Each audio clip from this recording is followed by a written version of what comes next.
That is the embossed leather look cover.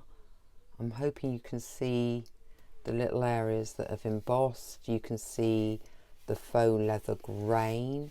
Hi guys, it's Jamie here, and I'm back to show you how to make faux leather from craft card. With your craft card, you're going to need two pieces. The first piece you'll want to cut to 9 inches across by 7 inches down, or in centimeters, 23 centimeters across by 17.5 centimeters down. Your second piece, which will become your inside, is 7 inches across by 6 inches down, 18 centimeters across by 15 centimeters down. To make the card go soft, you need some glycerin. This is my third time of doing this, so you will be playing a little bit, because the formula is basically 6 parts water to 1 part glycerin. Like, I've had a piece dry and it was still like card, then I've had a piece dry and it was over manipulated, so it is play. The way I did it was I used my mix and mix it up, because glycerin is viscous, so it will sink.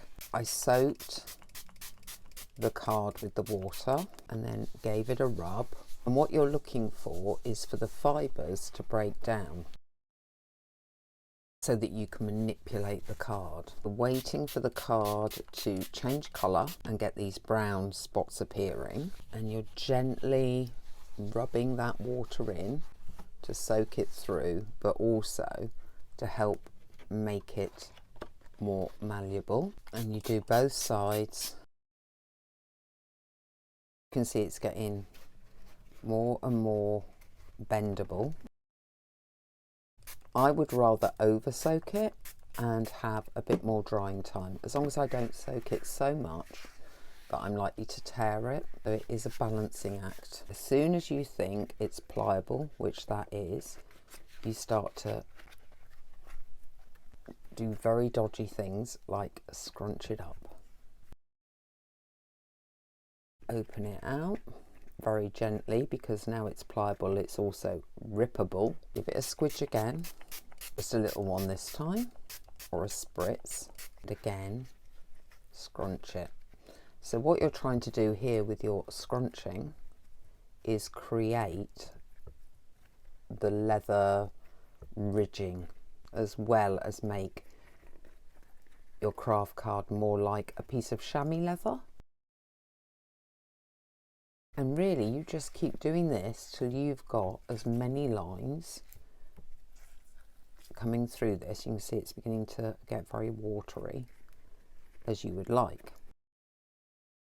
Because it's going to be my inside, I will not be running through the embossing machine. My outside, I will tell you what process I went through. It's getting very, very wet, so I'm going to probably stop there. It's looking nice and creased as well. Next stage, before I put my cover through the embossing machine, was I took my vintage photo, rubbed it on. Again, you're going to take some water, both sides, squidge it up.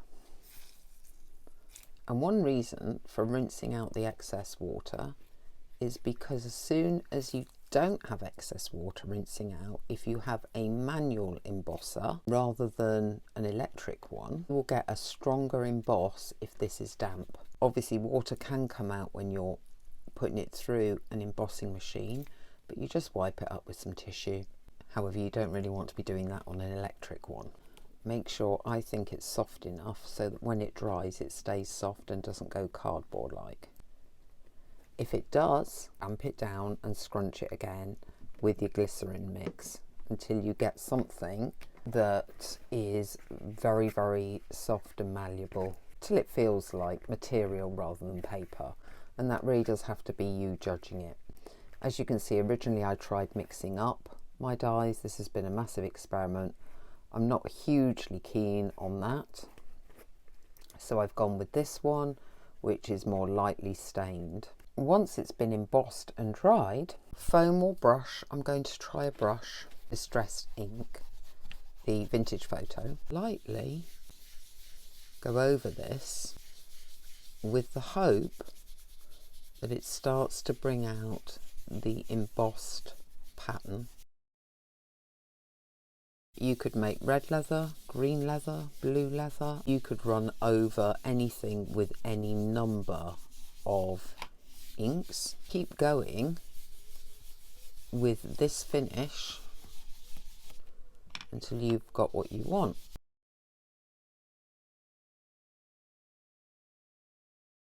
I'll keep going on that to get a deeper, richer colour. That is the embossed leather look cover.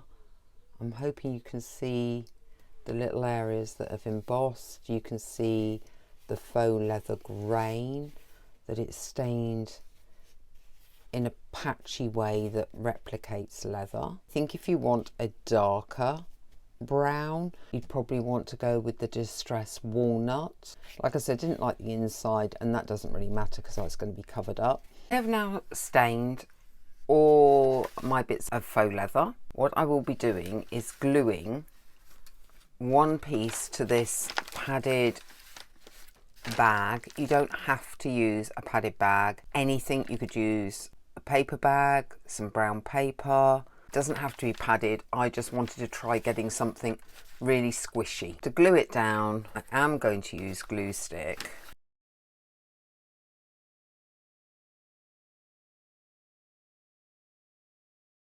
We're going to put our cover on. It bends nicely.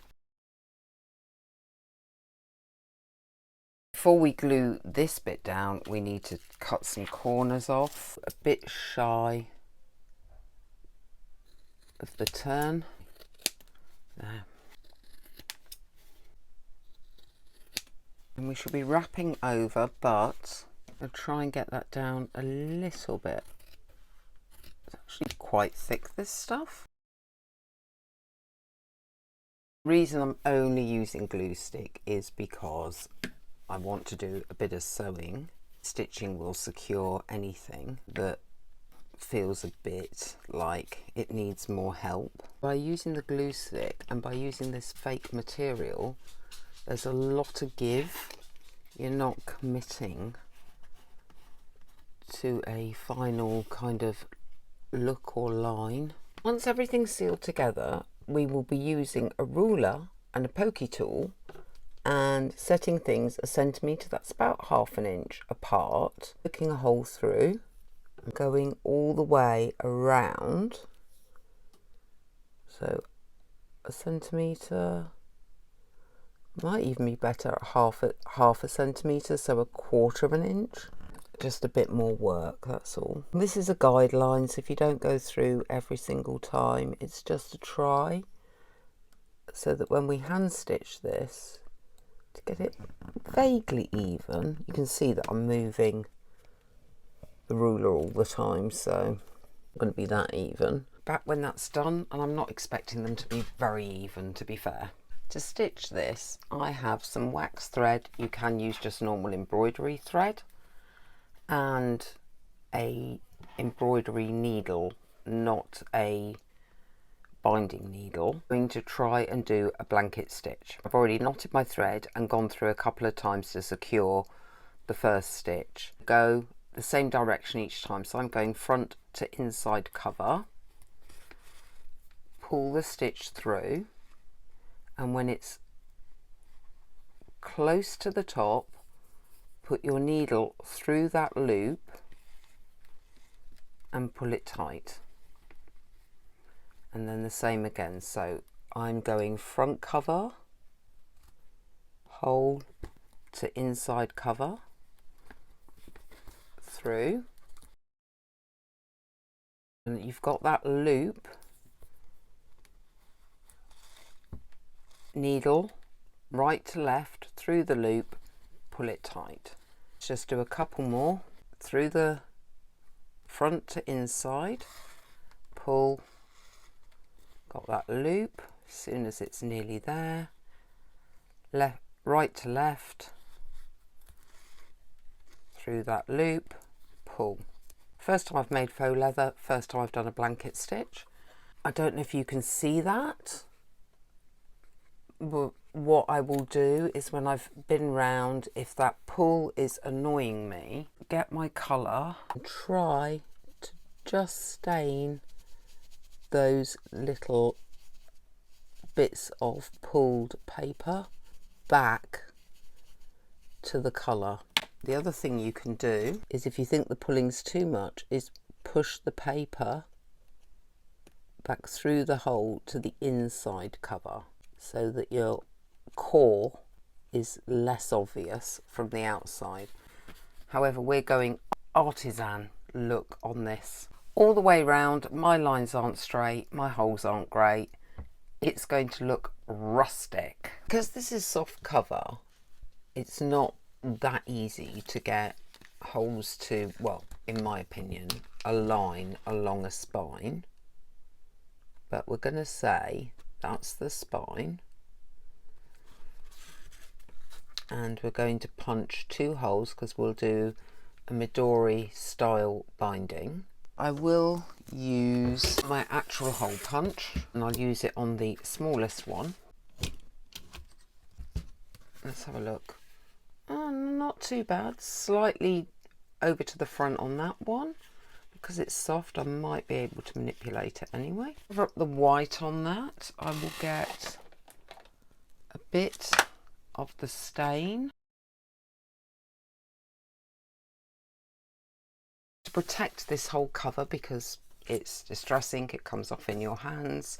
I have this high gloss varnish spray and shine from Crafter's Companion. Pretty sure you could still use hairspray and a matte medium or a gloss medium. To spray from a distance of 25 centimeters, I have zero idea what 25 centimeters is visually, but that's 15, so probably around there, and do a coat. And then it says if you want a really glossy finish, wait 15 minutes and repeat.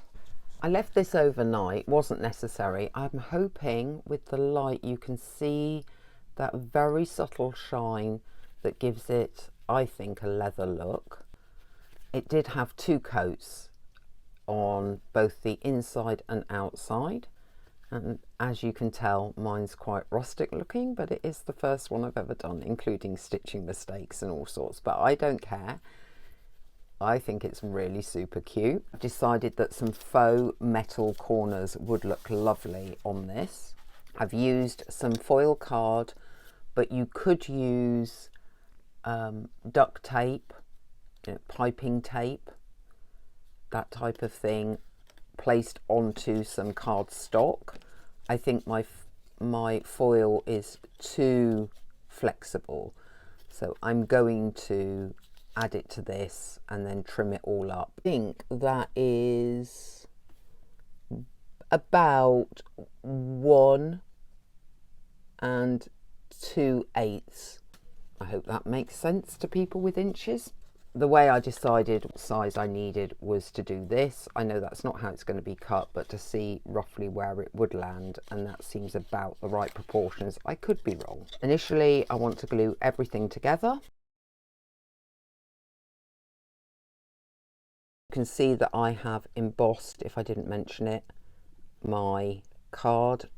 You don't have to emboss it, you can have it plain, or if you don't have an embosser, you could use a tool like this and create some swirls in your card and emboss it yourself, because it's just a bit of pressure.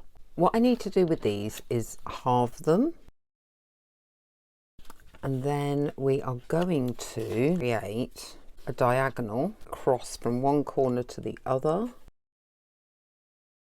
to make it look a bit more like a decorative corner. You need a circle punch, and you're going to somehow take a bit out of here, about right, if you can line up with that bit, and punch it out hopefully, And then we have a fake metal corner. Of course, if you have real ones, you don't need to go to any of that. Got my silicone glue, what a mess.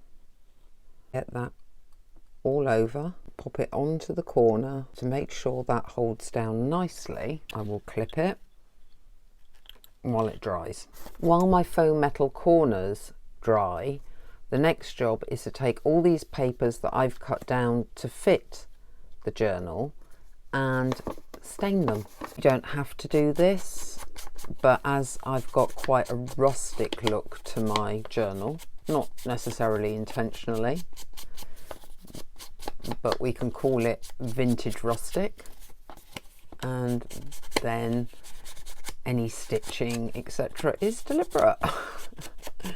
And so I am going to go around and edge all of these. Here is my dyed elastic for the Midori style traveller's notebook, and traveller's notebooks are normally Midori style, in other words removable pages. Because I've cut punch through material like holes here, I'm going to use a needle to make sure it's easy to get through.